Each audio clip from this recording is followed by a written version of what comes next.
Quelles valeurs sont fondamentales à vos yeux?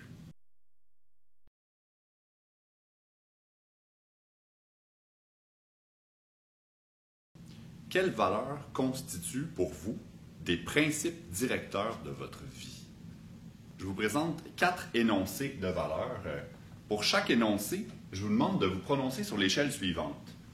Si c'est -1, ça veut dire que vous êtes opposé à ça. Ce n'est pas une valeur, ce n'est pas un principe, c'est l'inverse pour vous. Si vous mettez 0, c'est que pour vous, bof, rien. Ça vous laisse indifférent, indifférente. De 1 à 7, ça montre l'importance que cette valeur-là représente à vos yeux. À quel point c'est important pour vous que tout le monde ait des chances égales dans la vie. Une vie excitante. Sécurité nationale. Par exemple, à quel point est-ce qu'on devrait dépenser dans l'armée pour nous protéger contre des pays qui voudraient nous envahir. Finalement, protégeant l'environnement. Le modèle sur les valeurs que je vous présente provient d'une recherche assez impressionnante organisée par Shalom Schwartz.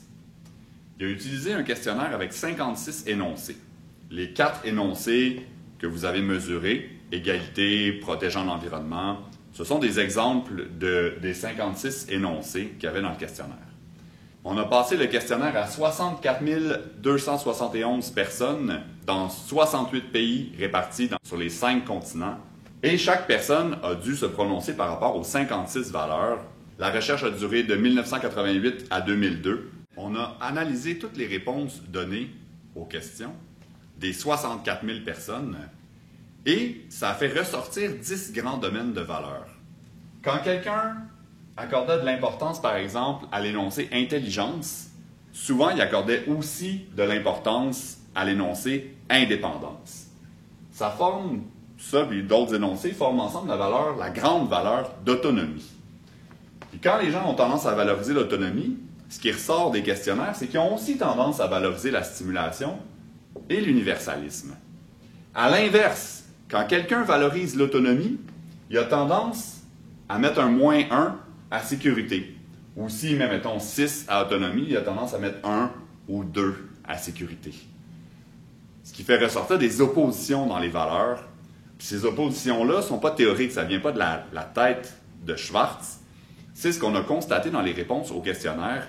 On va survoler les 10 grandes valeurs de base, à commencer par la première, l'autonomie. À quel point c'est important pour vous de décider de vos propres buts? Si c'est très important pour vous, il y a des chances que vous valorisiez la valeur d'autonomie. Les gens qui ont mis un score élevé à créativité, comme énoncé, ont souvent tendance à mettre un score élevé à liberté aussi, et à curieux, indépendant. La deuxième valeur qui est placée juste à côté de l'autonomie, c'est la stimulation. L'objectif de la stimulation, c'est de ressentir de l'enthousiasme, de valoriser la nouveauté, de relever des défis dans notre vie. Dans les énoncés associés, on retrouve une vie variée, une vie passionnante et intrépide. Est-ce que c'est un principe directeur de votre vie, la stimulation? Est-ce que vous cherchez ça, vous valorisez ça, vous trouvez ça important? Souvent, dans les valeurs, on trouve ça important aussi, non seulement pour nous, mais on trouve ça important que les autres agissent en correspondance à nos valeurs. Quelqu'un ici qui dirait comme « Ah, moi je reste chez nous, j'aime pas ça trop la nouveauté, j'aime mieux une petite vie, chez moi, tranquille. » Quelqu'un qui valorise beaucoup la nouveauté, c'est quelque chose qui peut le choquer. La troisième valeur, c'est l'hédonisme. Elle est juste à côté de la stimulation, qui est à côté de l'autonomie. Je rappelle que c'est une valeur ici et non pas une recherche de plaisir. La plupart des gens cherchent le plaisir, mais c'est pas tout le monde qui en fait une valeur. Puis il dit ça, c'est un principe directeur dans ma vie, le plaisir. Les gens, dans le questionnaire, ont tendance à accorder des scores très élevés à plaisir, aimant la vie, se faire plaisir. Ici, on est dans la valorisation du plaisir. Ça a en commun avec la stimulation, la recherche de stimulation des sens. Dans le plaisir, dans le fond, on stimule nos sens. Dès qu'il y a une frontière commune entre deux valeurs, la frontière commune parle de certaines motivations communes puis de certaines caractéristiques communes aux deux valeurs. Dans l'hédonisme, on valorise la satisfaction personnelle et dans la réussite aussi. L'objectif dans la réussite, c'est le succès personnel. Le succès personnel grâce à des compétences qui sont socialement reconnues. Puis pas juste socialement reconnues dans un groupe d'amis, mais dans la société en général. Ce sont des compétences qu'on cherche à développer parce qu'elles sont reconnues de façon majoritaire dans la société. Ça répond à des normes dominantes au sein de la société dans laquelle on est. Au Québec, on pense par exemple au hockey. La valeur de réussite se fonde sur les énoncés suivants dans le questionnaire des 56 énoncés. Ambitieux, ayant du succès et ayant de l'influence. Les gens qui valorisent le pouvoir ont tendance, tout comme les gens qui valorisent la réussite, à valoriser la reconnaissance sociale. Mais alors que la reconnaissance sociale s'effectue dans un cercle plus restreint dans la valeur de réussite, on veut que les autres proches de nous disent « Wow, t'es donc bien bon là-dedans ». Dans le pouvoir, on cherche à avoir une reconnaissance sociale plus globale dans la société. Les gens qui scorent fort à l'autorité, à la richesse et au pouvoir social, c'est eux qui forment le bassin de gens qui trouvent que la valeur de pouvoir est très importante. C'est un principe directeur dans la vie des gens qui valorisent le pouvoir. Leur objectif, c'est d'obtenir un statut social prestigieux, de contrôler les ressources. Souvent, on pense à l'argent, devenir riche, ce qui va permettre de contrôler les ressources, et de dominer des personnes. Alors, ici, on ne pense pas nécessairement à sadomasochisme, mais on pense plus à dominer des personnes en donnant des ordres, en étant par exemple à la tête d'une compagnie. Ce ne sont pas toujours les personnes qui ont le pouvoir, qui valorisent le pouvoir. Il y a des gens, par exemple aux États-Unis, qui valorisent beaucoup les écarts de richesse, qui trouvent ça correct qu'il y ait des écarts de richesse gigantesques aux États-Unis, parce qu'eux se disent un jour, moi je vais être riche et je ne veux pas en payer d'impôts. Ces gens-là sont pauvres, mais ils valorisent quand même le pouvoir comme valeur fondamentale. Par rapport à l'environnement puis à la transition socio-écologique, ça pose la question, comment aller chercher des gens qui valorisent le pouvoir, qui valorisent le statut social prestigieux? Comment convaincre ces gens-là de changer leur mode de vie pour, par exemple, partager des biens, de posséder moins de richesses, de répartir davantage la richesse, alors que ça va contre ce qu'ils valorisent? Je crois que c'est important d'aller chercher des gens qui manifestent des valeurs parfois très différentes des valeurs qui sont prônées au sein du mouvement de transition socio-écologique. La valeur du pouvoir est voisine de la valeur de la sécurité. Dans les deux cas, on cherche à éviter les menaces en contrôlant les ressources et en contrôlant les relations.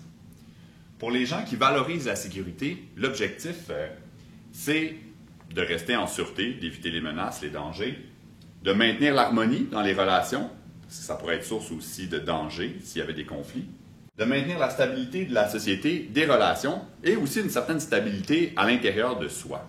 Les gens qui valorisent la sécurité ont coté assez fortement l'ordre social, l'énoncé de sécurité familiale, la sécurité nationale, la propreté, la saleté peut être une forme de menace, et la réciprocité des services rendus. Ça ouvre la porte à souligner l'opposition entre la sécurité et l'autonomie. Jusqu'à maintenant, on a juste vu des points communs entre les valeurs qui sont les unes à côté des autres. Mais à partir de sécurité, on commence à voir qu'il y a des oppositions. Les gens qui valorisent fortement l'autonomie ont mis des scores plus bas à la sécurité, et inversement. Un exemple d'opposition, à quel point est-ce qu'on est prêt à se laisser surveiller par des caméras partout dans la ville pour assurer notre sécurité? Ce serait une intrusion dans notre vie privée. Ça limiterait un peu notre autonomie, notre vie privée. Ce sont des valeurs chères aux gens qui valorisent l'autonomie. Dans la valeur de conformité, l'objectif est de modérer nos désirs personnels pour éviter de blesser les autres. On voit le lien avec la valeur de sécurité où on veut l'ordre et l'harmonie. Dans la conformité, on veut aussi maintenir l'ordre et l'harmonie, mais en se conformant aux normes sociales. On voit que la pointe de tarte a été coupée d'une drôle de façon, mais c'est ce qui ressort des données, c'est ce qui ressort des 64 000 questionnaires. Les gens qui valorisent la conformité, ça arrive aussi qu'ils valorisent la stimulation ou l'hédonisme. C'est moins opposé. on voit que leurs réponses qui sont situées, mettons, c'est un peu comme si leur réponse était située ici, puis ici, mettons qu'ils valorisent la conformité à 4, 5, puis ici, ben, ça se peut qu'ils valorisent à 3, 4. Fait, ça peut être quand même assez proche. On retire de ça que la conformité n'est pas complètement en opposition aux valeurs de l'autre côté. Souvent, il y a quand même une petite opposition. La valeur de conformité est basée sur les énoncés suivants: être obéissant, être autodiscipliné, être poli et honorer ses parents et les aînés dans la communauté. La valeur de conformité a quelque chose d'horizontal. On cherche à se conformer à des normes sociales qui sont partagées en ce moment par des gens autour de nous dans la société. Dans la tradition, on valorise quelque chose qui vient de plus loin, quelque chose qui vient de plusieurs siècles avant nous. Ça peut être lié à la culture ou encore lié à la religion. On va chercher à respecter les coutumes dont on a hérité. Les personnes qui valorisent la tradition ont tendance à valoriser le respect de la tradition, à valoriser le fait d'être humble, à valoriser d'être religieux et à valoriser d'accepter ma part dans la vie. On remarque que l'opposition de tradition est plus grande à stimulation, hédonisme et réussite. Ici, on valorise de se retenir, de retenir nos désirs personnels encore plus fortement que dans la conformité parce qu'il faut respecter une tradition qui date de longtemps avant nous. Alors, il ne faut pas se laisser aller au plaisir, à la recherche de stimulation ou encore à s'élever puis chercher la reconnaissance par les autres. Il faut plutôt se retourner vers un idéal qui provient du passé. L'objectif de la bienveillance, c'est le bien-être de l'endogroupe. Mais qu'est-ce que l'endogroupe? Ce sont les gens qu'on connaît, les gens près de nous. La bienveillance et la conformité partagent le désir de maintenir l'harmonie et une certaine valorisation du bien-être des autres. Dans la conformité, on le fait pour éviter des conséquences négatives. On le fait pour éviter qu'il y ait des tensions. Dans la bienveillance, on est plus habité par l'empathie, la sensibilité, souvent même la sympathie, la compassion envers les autres. On a envie que les autres se sentent bien, on leur demande des nouvelles, puis on veut vraiment savoir comment les autres autour de nous vont. Les énoncés associés à la valeur de bienveillance, on a être secourable, être honnête, indulgent, être responsable, loyal. On valorise ici l'amitié vraie et aussi l'amour adulte. Un amour où on s'échange puis on crée une intimité forte, où on partage ce qu'on ressent vraiment à l'autre. Un amour plus typique de la valeur de conformité, ce serait un amour qui serait un peu plus basé sur les conventions et sur les normes sociales, ce qui est attendu par la société. Des fois, on a des couples qui sont malheureux et qui ne se séparent pas parce qu'ils valorisent la conformité, puis pour eux, ça irait contre les normes sociales de se séparer. La bienveillance est particulièrement opposée à la valeur de réussite. Ça forme un axe ici. De ce côté-là, on a de faire passer les autres avant nous. Dans la valeur de réussite, on valorise de se hisser en haut.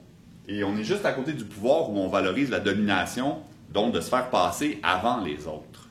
La valeur d'universalisme me paraît être celle qui est la plus présente au sein du mouvement de la transition socio-écologique. Dans l'universalisme, on vise le bien-être de tous et de toutes à long terme. Pas juste notre endogroupe, pas juste les gens de notre famille ou nos amis, mais tout le monde sur la planète. Les énoncés qui sont associés à la valeur d'universalisme sont des énoncés qu'on trouve beaucoup dans le mouvement de la transition: la justice sociale, l'égalité, l'unité avec la nature, protégeant la nature. Mais on trouve aussi un énoncé qui parle plus d'esthétisme, un monde de beauté, et on parle aussi de quelque chose d'un peu plus spirituel lié à la sagesse. Dans l'universalisme, on a une conception du monde qui est très près des gens qui valorisent l'autonomie. On valorise un monde où on va aider chaque personne à développer pleinement ses compétences pour développer une plus grande autonomie.